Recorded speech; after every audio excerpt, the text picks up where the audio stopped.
look at the skyline in Guelph on this muggy Tuesday night. For the second straight night, all of southern Ontario is under a heat warning, with some of the highest temperatures we've had this year.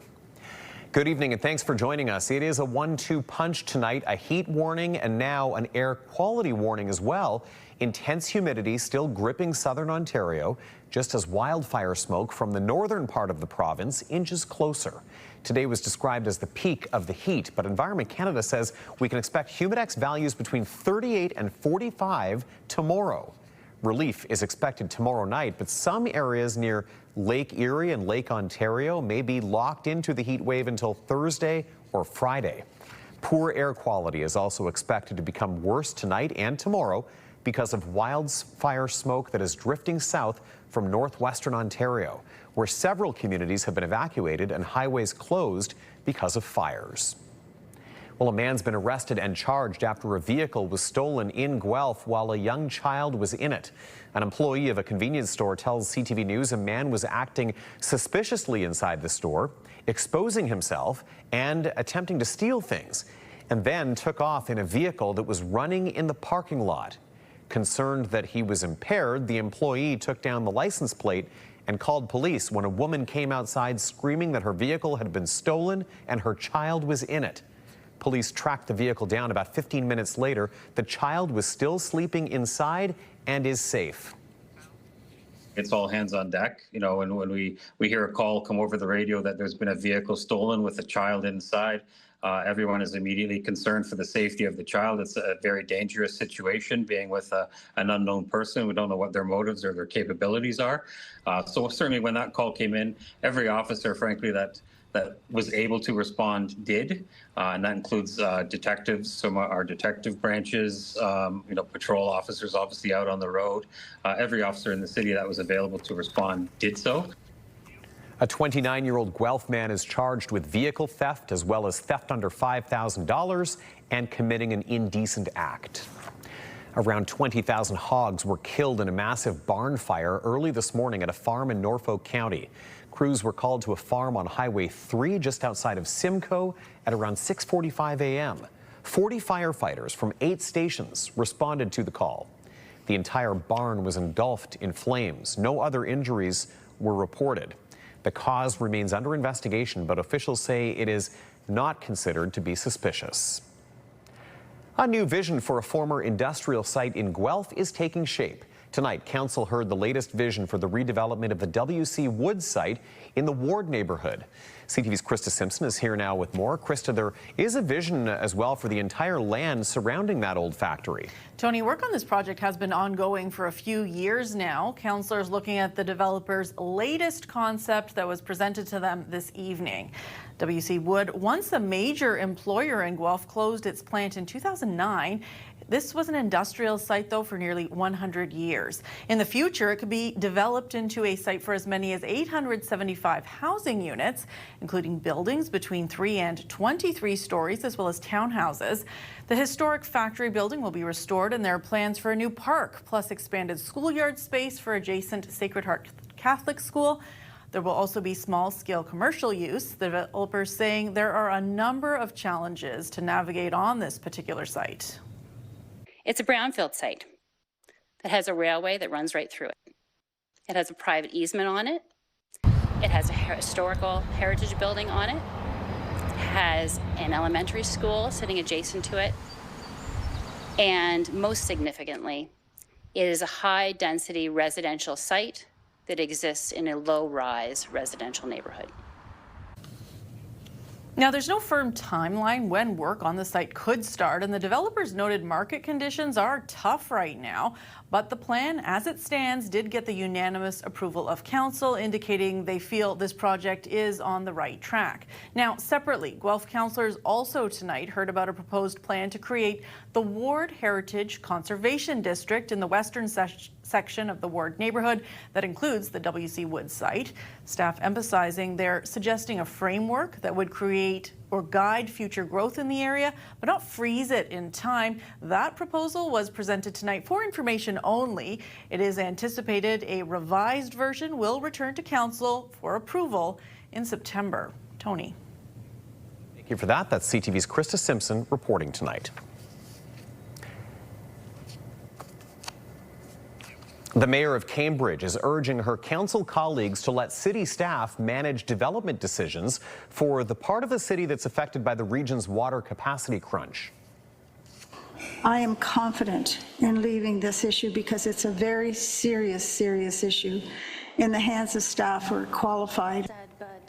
City staff are proposing dividing projects for the northwestern quadrant of Cambridge into 3 priority levels once the region allocates new water amounts for that area. The top level includes affordable and nonprofit housing, critical public services and infrastructure, and significant employment developments. This only affects the northwestern part of Cambridge, though, since it is part of the Mannheim service area where the region's trying to find more water capacity for the future. Cambridge councillors will vote on the city's new water allocation bylaw next week. Waterloo Region's falling real estate prices are showing no sign of a typical summer spike. CTV's Heather Centerin has one realtor's take on this market that's been better for buyers and more difficult for sellers. Packed open houses and bidding wars galore seem to be a thing of the past. These days in Waterloo Region, homes sit on the market for a lot longer. This isn't the pandemic where things sold in 7 days on offer days. So, yeah, definitely on my end, I'm seeing 40+ days easily. Another thing long gone, pandemic pricing. The average price of a house has literally gone down about $300,000 since the pandemic.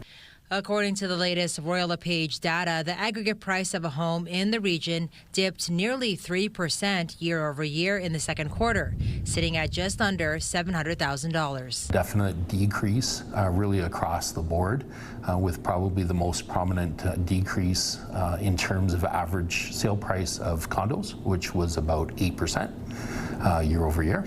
A buyer's market now means sellers will not have it easy. It is a tough time. Sellers need to have realistic expectations. Before the market can bounce back, Milovic says something's got to give. With our unemployment rate being much higher than the average, we really need that catalyst. Whether it's reduced interest rates that helps with affordability, we really need something to happen. Whether it's or certainty from a tariff perspective, I think those are going to be the things that are right now holding us back. On the bright side, inventory levels are healthy, with first-time buyers and those with built-up equity being the most active groups, keeping investors on the sidelines for now. The challenge, though, is that with a lot of these condos, they were geared more towards renters as opposed to families. Real estate experts expect these trends to continue for the rest of 2026 into next year, when the market might be ready to rebound. Heather Centerin, CTV News Kitchener. Meanwhile, a plan to clear the path for churches in Waterloo to add housing on their properties is getting some pushback. CTV's Jeff Pickle now on why not all of the places of worship that were identified for the possibility are interested. It's been a trend for the last several years, churches creating housing on unused space.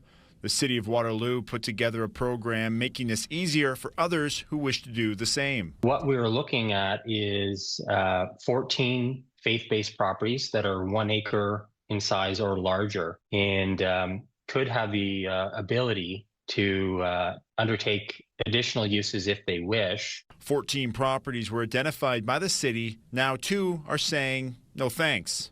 Subsidized housing, any kind of like medium density, higher density housing, of course we need that, but it can't be in neighborhoods that were not designed with the infrastructure for that. Neighbors of the Church of God in the Westvale neighborhood pleading with the church and the city not to go this route. The church asking the city to take its name off the list. We do actually. We put extra pews at the back. So another Waterloo church, First Baptist on Herb Street, also asking to be removed, but for a different reason. 1982 was when this church was built, and the pastor at the time saw a need for housing in the area, low-income housing. So we have built beside us a building that we call Woodland Terrace. First Baptist added 60 low-income housing units to the property. Additionally, they say unlike some churches, they don't have the space. We need a bigger parking lot. So I can see churches maybe that don't have the same volume. they have a little extra space, and we just don't. Oak says they love the concept, but say the city could have done a better job with the rollout. I think it was more people in the church that we were caught off guard. So we assured them, we're like, the city's not trying to do anything behind our back. It's just, we just need a conversation. And we did, and it was fine. The city says the plan was never about forcing development, but about making the zoning process easier, saying the zoning bylaw amendment is seeking to provide flexibility as to how the properties can be used, and there is no requirement that property owners undertake any development as a result. Jeff Pickle, CTV News, Waterloo. Just ahead, food for thought, the message to people here in Ontario about a parasite that's been linked to an outbreak in the U.S. with hundreds of people sick. Once the item is contaminated, we cannot wash the parasite off. CTV's Alexandra Hollick is speaking with health experts about the takeaways everyone can bring into their kitchens this summer. Lots to cover in the weather department tonight. First of all, an air quality warning. Smoke from wildfires in northern Ontario could cause poor air quality and reduced visibility. It's being suggested you limit time outdoors tomorrow when this is expected to be at its peak. And we've also got a heat warning in place. We could be feeling humidex values of 38 to 45 degrees once again tomorrow. Satellite and radar, a few thunderstorms moving through the Ottawa Valley and eastern Ontario tonight, but pretty clear here in the southwest. Temperatures sitting in the upper 20s to low 30s without the humidity, but factor it in, still feeling like 36 to 40 degrees as we approach midnight. All right, here's a look at that evening sky from outside our studios in Kitchener a little bit earlier tonight as the sun was setting. A hazy, humid sunset. Back in 2 minutes. Download the CTV News app and stay on top of local stories as they unfold. We go to a dramatic scene unfolding. Customize your feed and watch live wherever you are. CTVKitchener.ca, your home for news.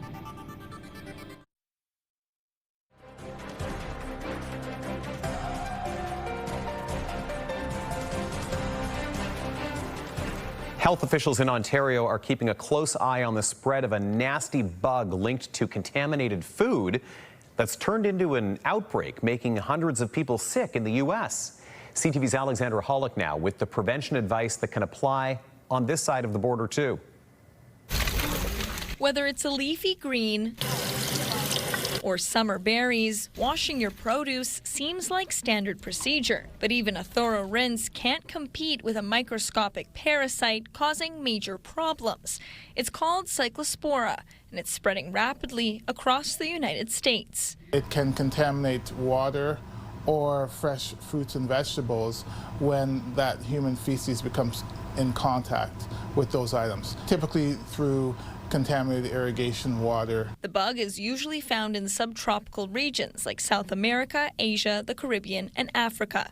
Common culprits include lettuce, cilantro, basil, green onions, raspberries, and snow peas, to name a few. Particularly those that have non-smooth surfaces, so things with nooks and crannies. You wouldn't be able to tell if it landed on your plate, and the good news is the infection isn't deadly. But symptoms similar to other foodborne illnesses can show up within a couple of days and last a couple of months. Mostly people complain about fairly severe, sometimes explosive diarrhea, and that can make people very ill. Here in Canada, it's not uncommon to see a handful of cyclosporiasis cases every year.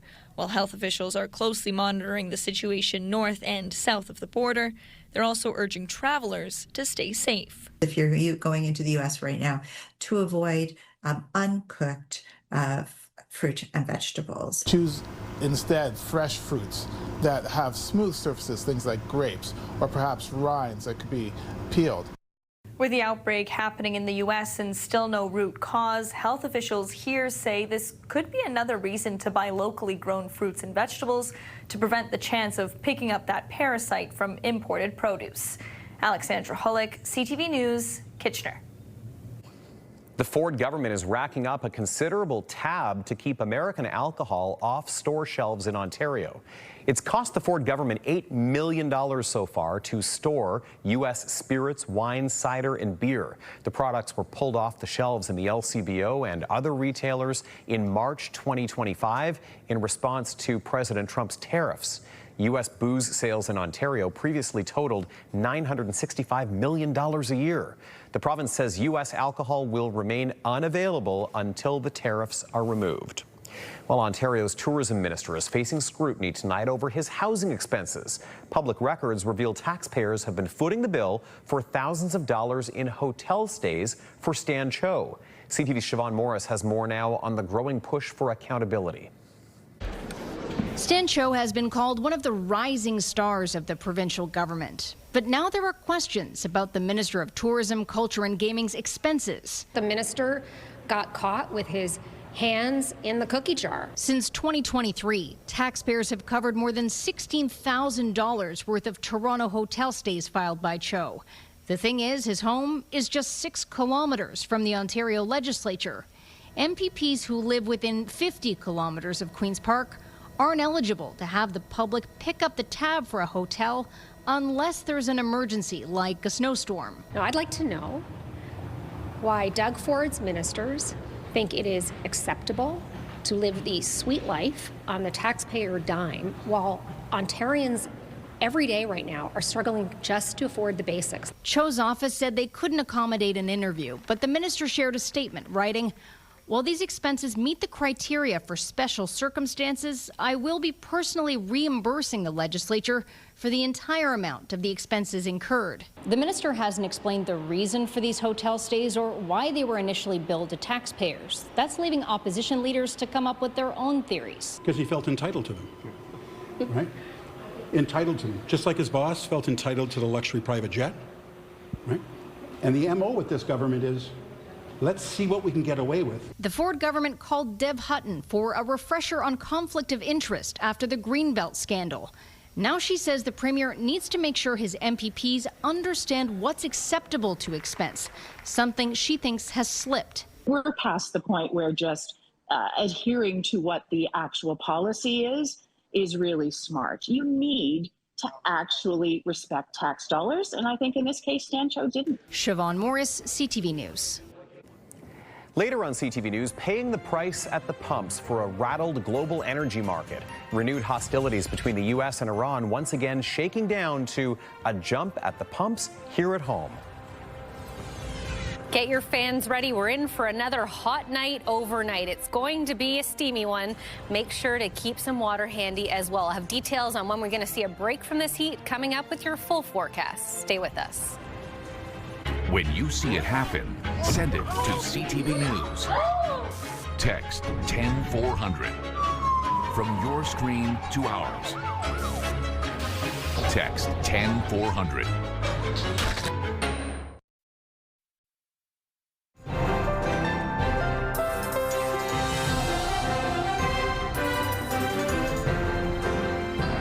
A look outside at a quiet but humid Tuesday night in Kitchener's Deer Ridge area.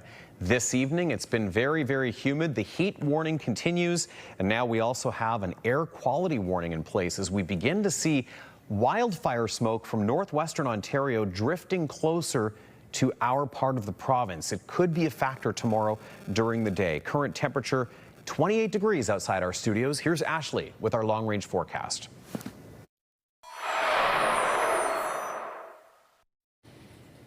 Well, I hope you've had a great Tuesday. It was certainly a hot one out there, definitely hitting the peak of this current heat wave. We see temperatures around 35 degrees through Waterloo Region today, and we're keeping a track because we could actually break a record. On that note, of course, we are still under a heat watch, a yellow watch issued by Environment Canada yesterday. Now, this is expected to last at least until tomorrow, potentially into Thursday. But at this stage, we are looking at temperatures up to 37 degrees, feeling closer to 45 with the humidity. And unfortunately, through the overnight hours, we're not looking at much relief. Right now, though, through our futurecast, we're seeing not a lot of activity when it comes to precipitation. Relatively clear skies are expected for the next 24 to 48 hours, with a chance for rain coming a little later in the week. So although it is hot out there, at least it is dry, and if you have a chance, get out and cool off as the sun goes down tonight.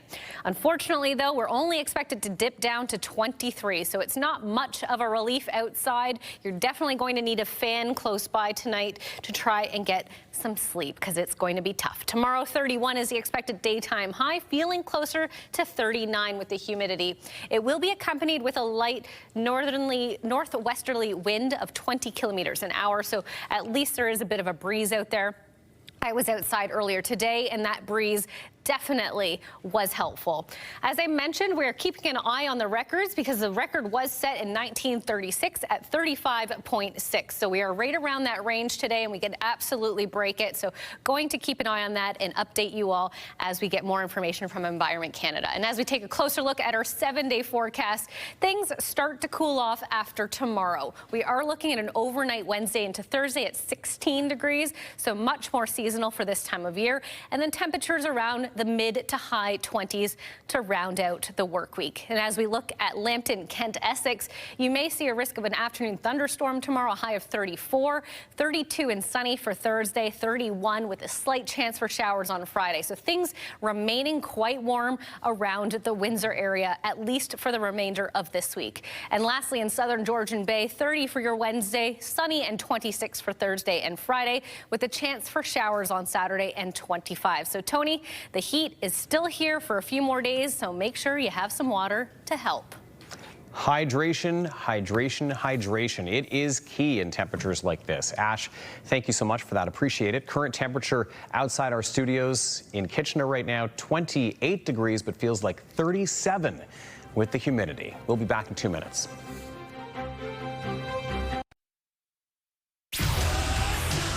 KW's Bounce 99.5 has the music you just can't quit. Listen all summer for your chance to win. Turn the lights off, carry me home. With Bounce to your backyard.